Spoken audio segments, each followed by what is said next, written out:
Good evening, everyone. I'm glad that everyone's here and very excited to learn about these chapters.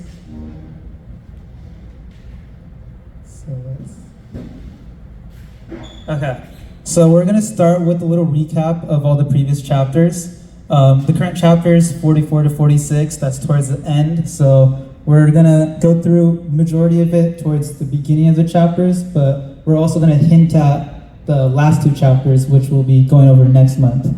So starting with chapters 1 through 11, we can divide this as the warnings. So in these chapters, God warns Israel of all their wrongdoings, and this starts with Ezekiel commissioned in chapters 1 to 3. It starts off with Ezekiel seeing this great vision of God in all his glory, and we see the four creatures. We see the man, the ox, the lion, the eagle. We learned a lot about this previously, so I'll just go briefly.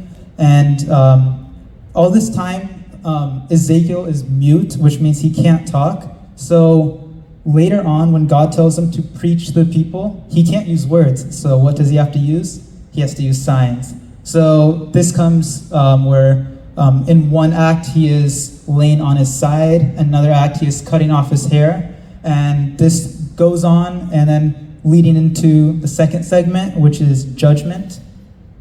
So in judgment, it's just God first warned them, he convicted them, now he's judging them. And it starts with judgment on Israel. God compares Israel to a burnt, useless stick, to a dangerous lion, and to many other things. But then God shifts the judgment from Israel to the other nations. So first God gives judgment on the surrounding nations, and then he shifts towards two other nations, one being Tyre and one being Egypt. And the reason for this was that the rulers of both Tyre and Egypt were two very prideful people. And there's something that God hates a lot, and that is pride. So he just wanted to silence these two leaders, saying that they don't have the authority, only God has the authority. So finally, the judgment section ends in chapter 33, where Ezekiel hears from a refugee from Jerusalem, and that refugee has very bad news, and that news is Jerusalem has fallen. And it was at this point Ezekiel was able to talk once more. So that leads into the final segment, which is hope. And this is what we love hearing about, because after many chapters on warnings, convictions, and judgment, we finally get hope, both for Israel, then for the other nations, and then finally for all of creation, which is something that we will all get to enjoy sometime. So the hope, we have various topics. One topic is the dry bones. I'm sure many of you know this story where Ezekiel sees a lot of dry bones, and then God raises them all up from the dead. And this is just a topic of regeneration, where God promises he will give Israel a new heart and a new soul and a new spirit. And this regeneration principle can be applied to all of us as well, where when we were without Christ, we were dead in our transgressions, but with them we have found new life. So finally, let's go through the new temple. So last month we talked about just God outlining the plan for the new temple that will be built during the millennium period. Now this month, we're going to be talking about the worship, or the new service of worship that God has declared to take place inside this temple. So let's first set the ground. Let's define what is worship.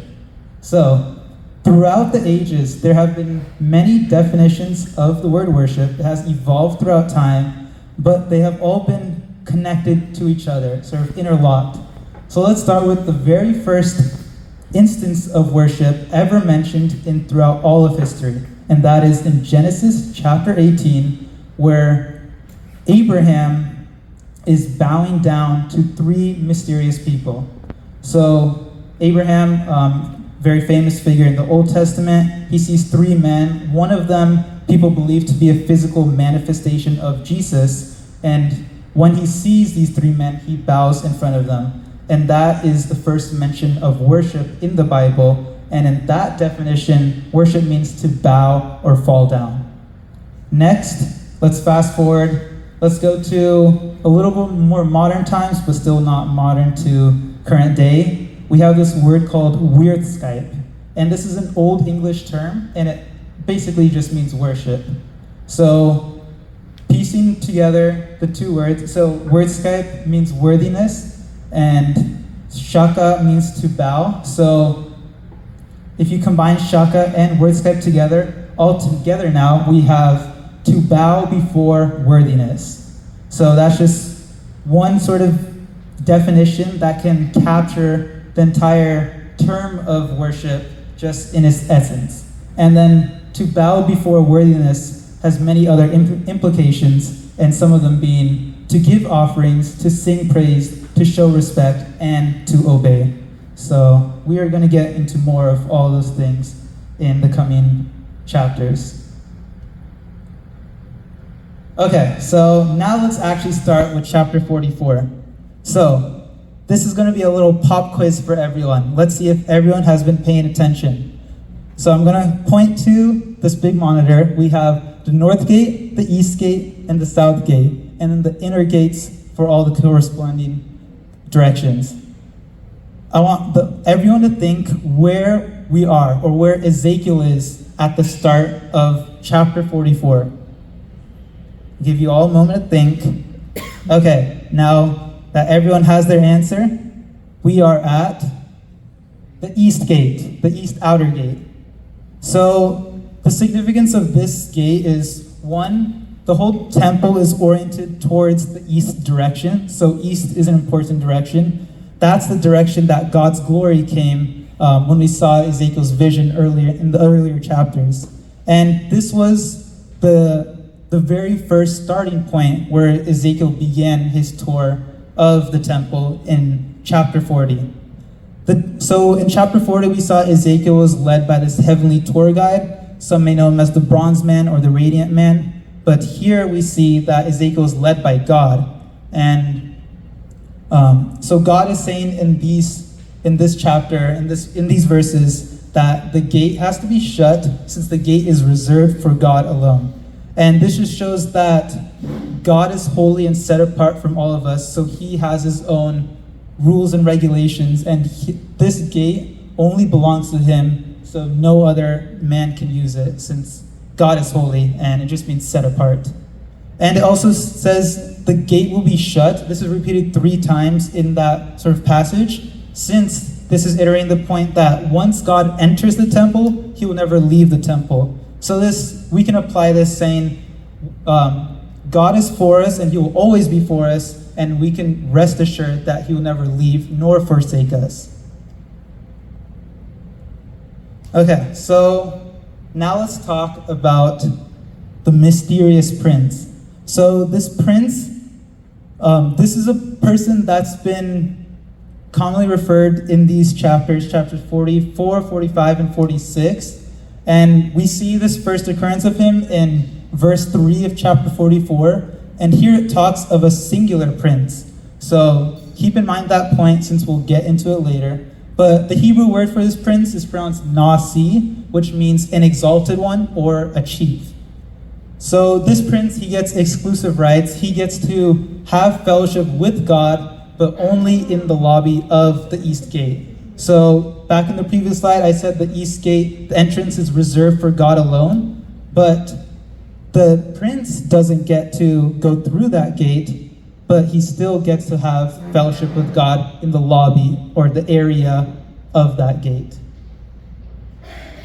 So just keep in mind who you think the identity of this prince is, because at the end, we are going to go on a little detective case on trying to solve who this prince is. So now let's head inside the temple. So in one of the previous slides, you saw that we started on the outer east gate. Now, to get inside the temple, since we're already at the east gate, it makes sense to go through the east gate, right? Nope, the answer is no, because the east gate is reserved for God alone. So that means we have to go all the way around through the north gate and then into the inner court. So that's where Ezekiel is in verse 4 of chapter 44. And he's right in front of the temple. And in the temple, inside the temple, God is asking him to mark who is going to be allowed in this temple and who is going to be excluded. So Some people may think, oh, is God being exclusive here? He should just invite everyone, right? It makes sense for everyone to see God's glory. But God is showing his people that they have to learn. Throughout history, they have made some past mistakes, and in the future, God does not want them to repeat that mistake. So let's get over into what those mistakes are. So God says no foreigners allowed in the temple and no stiff necks. So stiff necks is just a rough translation of the actual term in the chapter, and the term is no one uncircumcised in heart or flesh. So the meaning of uncircumcised in heart or flesh, we see this in one of the Gospels. It's someone who's stiff-necked, and that just means someone who doesn't listen to God at all. They essentially close their heart, and they're unwilling to budge to God's will, since they think their own will is better or more perfect than God's will.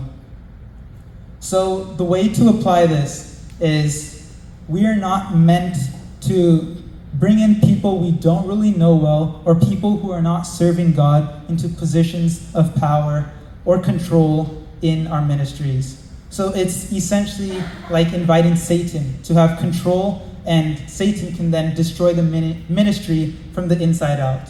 So that's the same thing going on in this temple. So, speaking of people who can destroy things, let's talk about the renegade priests. So in the previous chapters, one of the Bible study leaders mentioned that there are renegade sheep or renegade shepherds. But here we're talking about the renegade priests. And the renegade priests were essentially most of the Levites, and I say most because in the next slide we'll get to the few Levites who are actually faithful to God.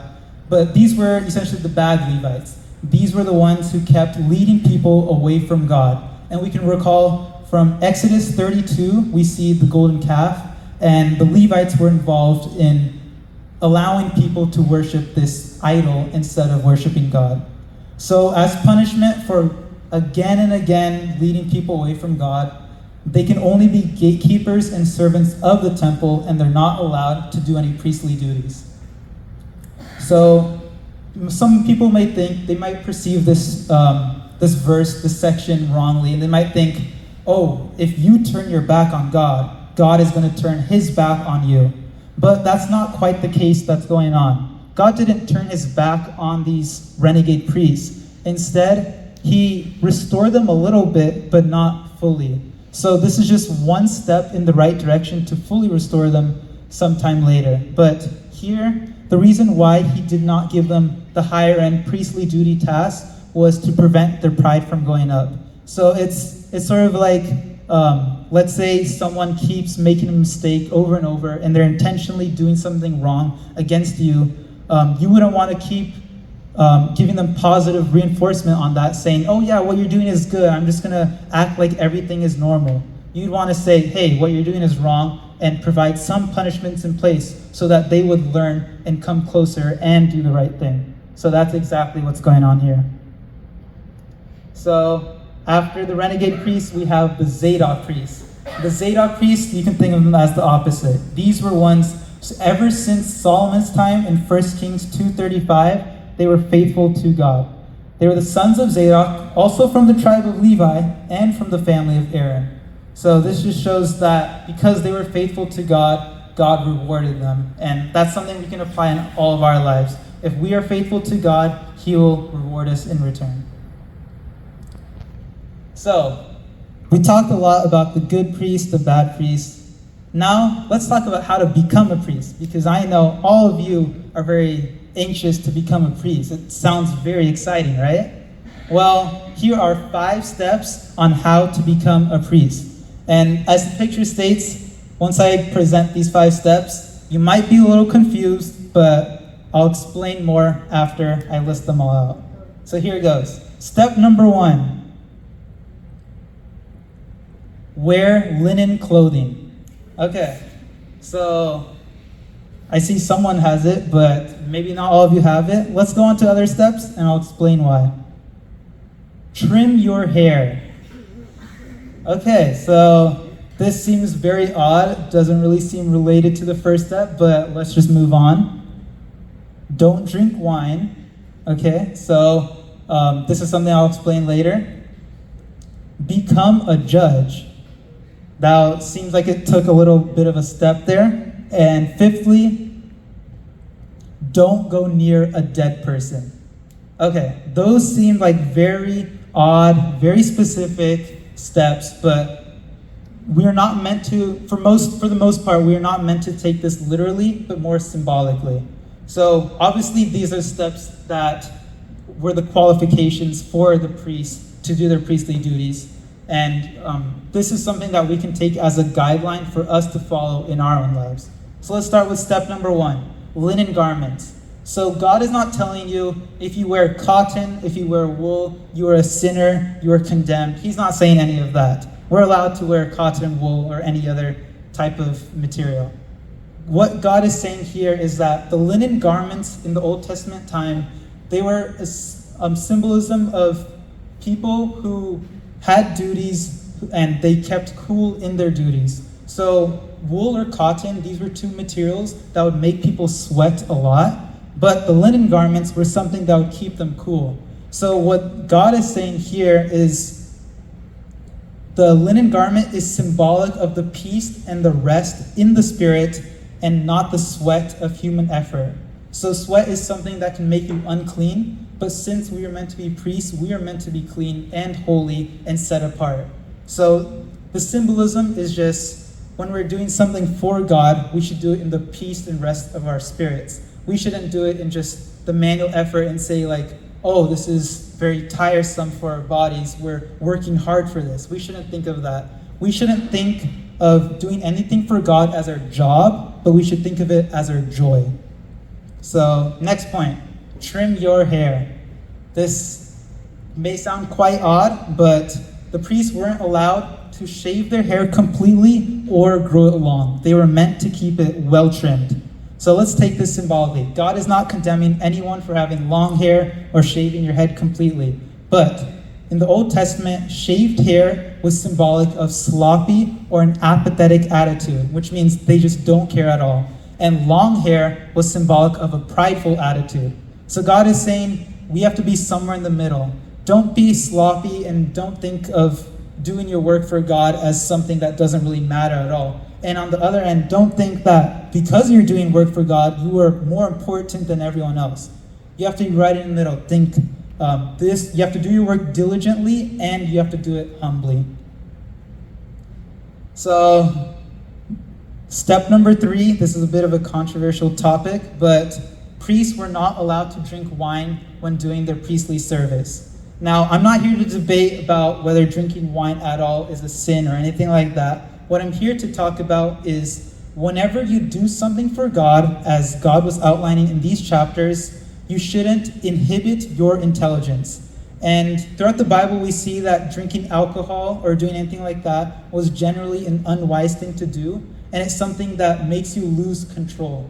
So God is saying, whenever you do something for the Lord, you should be in full control. You shouldn't let anything else take you out of that control, because when you are out of that control, then someone else can be as the driver's seat in your mind, and that someone else can very well be Satan. So what we should take in our own lives, don't think of it as just wine specifically, but just anything in general that would inhibit your intelligence and get you out of control. You shouldn't do that whenever you're doing something for the Lord. Step 4, become a judge. So, I'm not asking everyone to start a 4-year college degree on how to become an attorney or a lawyer, anything like that. This is not talking about that aspect of becoming a judge. It's not professional, but it's more casual in the sense that God is saying for the priests to stand as judges for other people. So another point is, as Christians, many of us think that we're not allowed to judge others, right? And to an extent, that's true. God holds the final judgment, since He's the one who decides our ultimate salvation, whether we go to heaven or we go to hell. But as Christians, we are meant to discern right from wrong, clean from unclean, holy and from unholy. So, the rules for becoming a judge. First, we must read the word, then we must obey it and apply it in our own lives, And then once those criteria are fulfilled, then we are allowed to teach others right from wrong. So it's essentially like judging, but it's not being judgmental in deciding someone's final outcome or final salvation. So finally, we go to step 5. And step 5, this may seem very odd, but God had a rule for the priests that they were not allowed to go near a dead person. And we can take this very sort of symbolically, where death is symbolic of Adam's sin, where Adam and Eve, the very first humans of all creation, they brought death into the world by sinning, and that's what separated us from God. So, and then it's another thing where it's Jewish/Levitical custom that dead people will make you unclean. So it's essentially just saying that don't do anything that makes you unclean, and don't do anything that symbolizes or portrays that that can potentially separate you from God or separate other people from God. Okay, so we talked a lot about the steps. Now let's talk about the reward. So God is giving us this trade offer. He's saying he wants our heart, and in return, he'll give us blessings. And we can see this in the end of chapter 44, where God is saying that he alone is the priest's inheritance. And this inheritance is something that is freely gained through a relationship where the priest, all they have to do is just give their service to God, and in return, he will provide for all their needs. So how we can apply this is that we can prioritize God in our lives, whether it be our school, our career, our work, or anything like that. And in return, he will bless us. As it says in Matthew chapter 6, verse 33, "Seek ye first the kingdom of God, and all of these things shall be handed to you." So with that, we take a step into chapter 45, and this is talking about the Promised Land 2.0. So we saw the Promised Land previously in the book of Joshua, but now this is going to be some future Promised Land, and this is, so in Ezekiel chapter 45, it talks about the land divided for the temple and the holy city. And I don't want to get too much into land since we're going to talk about this in Ezekiel chapter 47 and 48. But very briefly, let's go over the divisions for all the land discussed in this chapter. So the holy district, or the land belonging to God, will be roughly 64 miles squared. So the actual unit of measure in the Bible is a cubit. A cubit is the length of an average man's arm, which is around 18 inches. And I thought having miles would be better for most of us here. So for reference, some of you may know the city of Irvine. Irvine is about 66 miles squared. So the land belonging to God is around the same size of a large suburban city. Next, we talk about Jerusalem 2.0. So I think someone asked in our study, What's Up group, what's the name of this new city called in Ezekiel? So Jerusalem 2.0 isn't the official name, it's just a name just created just for this purpose. But some people may call it the New Jerusalem or Jerusalem 2.0 or some other name. But the main important thing here is that this city will belong to all of Israel and not just a particular tribe, which shows that God wants all of his people to be united and not to have any divisions among like North or South Israel, like how they had previously. Another point is the prince gets his own land, and so we'll talk more about that later. But another thing to note is, so it starts with talking about the prince singular, but then it shifts. Starting in this passage right here, it shifts to the princes, plural, and it's saying the princes won't oppress the people.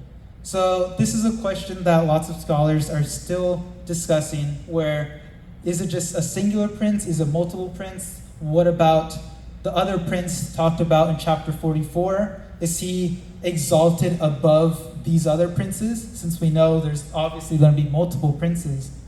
Well, we don't know the actual answer, and we can discuss more on one of the later slides. But what we do know is the Hebrew word for princes plural is almost the exact same as the Hebrew word for singular. So we know that they're going to be exalted ones, and there's going to be multiple of them. So, let's talk about honesty and how honesty is the best policy according to God. In chapter 45, God is talking about how the scales and measurements should be honest. He talks about the homer, kor, ephahs, bats, mina, shekels, gerahs, all of these currencies or measurements. And the key takeaway here, like, we don't have to worry about like whether the homer is equal to 10 ephahs or the mina is equal to 60 shekels. We don't have to stress about that. But what we do have to know is even in the little things, God shows his honesty and fairness, and we should do the same. So the very last point, fast forward to the New Testament, where in Acts chapter 5, we see this husband and wife duo called Ananias and Sapphira. So these two people, they both lied to God about paying a price, and that ultimately led to them paying a price, which led to their demise. And this is not meant to scare anyone about lying, since we all lie. This isn't something where there's some people who don't lie and we should be like them. Well, it's more so just saying, try to be truthful in every little way of your life, because God is keeping account of everything, and God is a fair and just God. So if we are meant to be Christ-like, which is what it means to be Christian, then we should be just like God and just like Jesus and be fair and truthful. So let's talk about animal sacrifices. I thought we moved past that. So first let me talk about how this temple in Ezekiel is going to be fulfilled. Some people think of it as a symbolic fulfillment, where it's just God's presence with us. It's not actually a literal temple. While other people think of it as a literal temple. Now, the people who think of it as a symbolic temple, they use this point where they say that, oh, there's animal sacrifices there, which obviously shouldn't be the case since Jesus did the once for all sacrifice already, so there's no need to sacrifice these poor little animals. Well, the sacrifices here are not meant to be effective, they're meant to be reflective. So in other words, it's meant to be in remembrance of Jesus' sacrifice on the cross, and not meant to actually cleanse us of our sins. So let's get into more about these sacrifices. So you see a nice little bull on the screen. We're going to be bullying this bull in a minute, but let's talk about the sacrifices for the year. So in the first day of the year, God's order is to take a perfect bull to clean the sanctuary. This is like cleaning your house. So I'm sure the bulls won't mind. They're doing something for God. They're being in service for God, right? Well, day 7 comes along, and the bull might be a little frightened, because whatever happened on day 1 is meant to happen again on day 7, where a bull has to be sacrificed, but this time it's meant for a sin offering for people who sinned unintentionally or in ignorance, or in other words, the naive and the astray. So that's day 7. That should be the end of bull sacrifices, right? Well, guess wrong. Day 14 comes along, and now we're meant to prepare a bull offering for the Passover. And it's just day 14, right? Nothing else? Well, after that day, then there's supposed to be 7 bulls and also 7 rams, by the way, sacrificed for 7 days straight for the Passover ceremonies. So there's the bulls, the rams, 7 times each day for a total of 7 days. So that's 49. And that's going to be repeated on the 7th month and the 15th day of the month, which is like halfway throughout the year. So another 49 bulls and rams, and also other like grain or oil sacrifices. So in total, in this passage alone, we're going to get into more sacrifices in the next chapter. But in this passage alone, there's 102 bulls being sacrificed. So I just wanted to reiterate that point, that the grandness of all these ceremonies is going to be at a high level. It's not just something that some people are just going to view, but it's something that everyone is going to be participating in. So now let's hop into chapter 46, where this actually starts worship. So previously we saw offerings / sacrifices as one aspect of worship, but here it's actually like verbatim mentioned that the people are going to be worshiping at the entrance of the gateway. So here's another little pop quiz for everyone. Which gateway are all the people going to be worshiping in? Give you all a moment to think. And the answer is the inner east gateway. Not to be confused with the outer east gateway, since remember, that is reserved for God alone. But this inner east gateway, the entrance of that is where the people will be worshiping. And this is going to be only open on the Sabbath. So just one time a week, people are going to come here. And they're going to worship. The prince is also going to be among their midst. And there's going to be like a flow of traffic that God set out. This just shows how thoughtful God is in planning this worship ceremonies.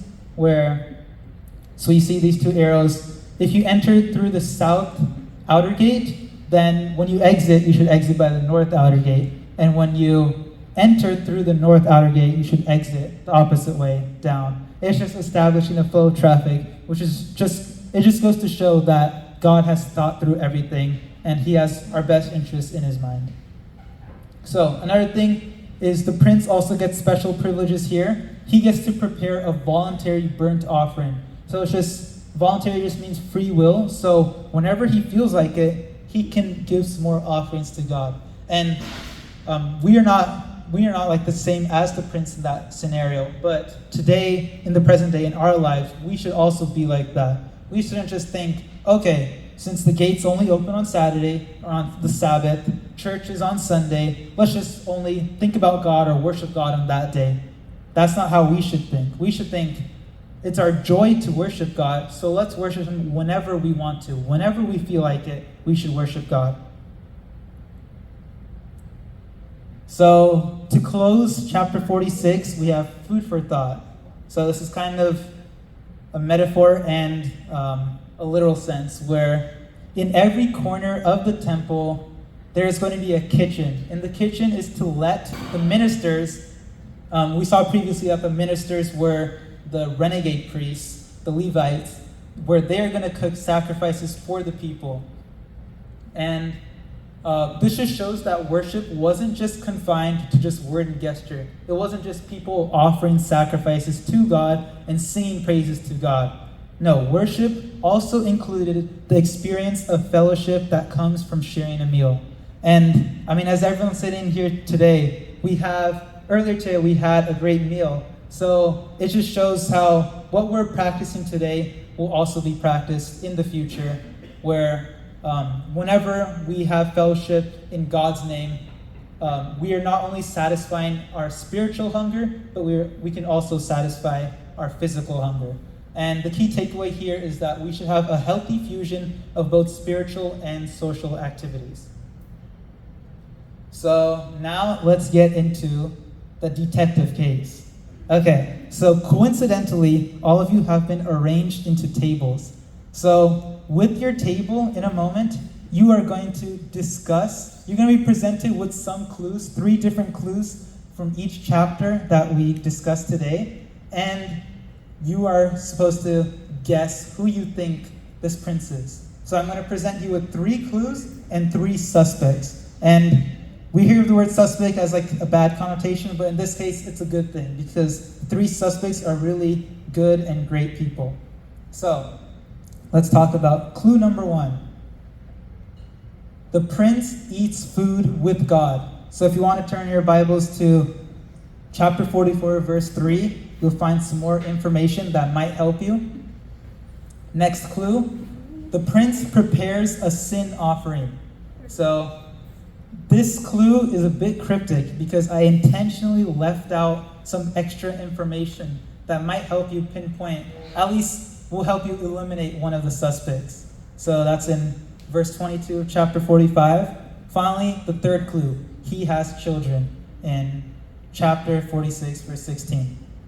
So here now we're going to present the 3 suspects, starting with suspect number 1, David. So David, often referred to as the man after God's own heart, he is regarded as the best king of Israel.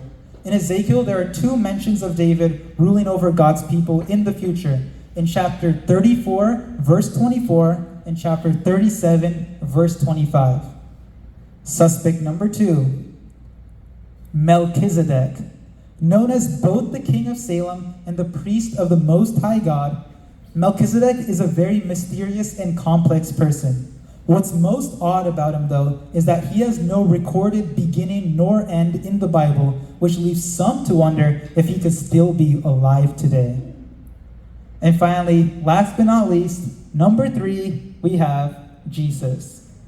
Jesus, the perfect Son of God, and someone who is also referred to as the Prince of Peace. So without further ado, I'm going to let everyone discuss for a little bit, and I'm going to call on each table, so just find a representative for your table.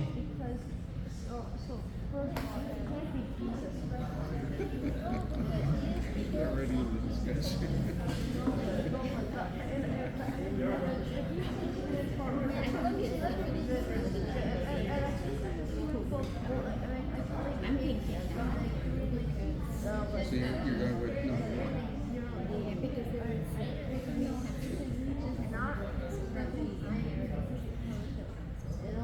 Is anyone ready? Any table has an answer?